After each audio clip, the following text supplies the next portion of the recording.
I'm here to talk today about the Deferred Prosecution Agreement. There are no Deferred Prosecution Agreement arrangements in this country at the moment. They are going to be introduced in the next Parliament. I'm putting together a response to the Ministry of Justice on our thoughts on the consultation. So if anyone is interested, then by all means you're very welcome to contribute, because I certainly don't have all the ideas by any means, and I'd like to see what other people have got to think about it. This is an agreement reached between an offending company and I'll use the American example for now, either their Department of Justice or the SEC, the Securities and Exchange Commission in the US, to pay a fine over a particular period, and that's often 2 to 3 years, in turn for a discontinuance of proceedings that are initiated but not then pursued at the court in the US.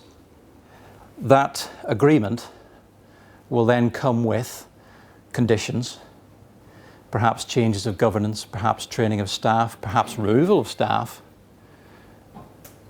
perhaps reinstatement of staff, and then of course the fine. Now, when you think that in 2011 the Department of Justice and the SEC together entered into, I think, 29 non-prosecution agreements and deferred prosecution agreements. There is a distinction. I'll very quickly deal with those at some point.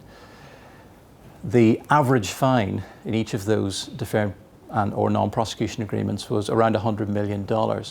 These are big issues for companies, particularly when you think some of the agreements involve 150, 160, $200 million.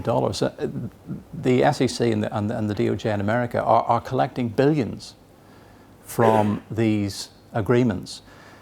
And of course, the Ministry of Justice here want some of that action because they can see that some of the countries, or some of the companies, in the US have associations here that would have allowed them, in other words us, to collect that money to impose the deferred prosecution agreements if those arrangements had been in place.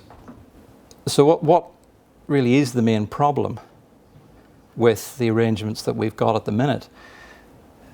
There are very, very few corporate prosecutions, as you know.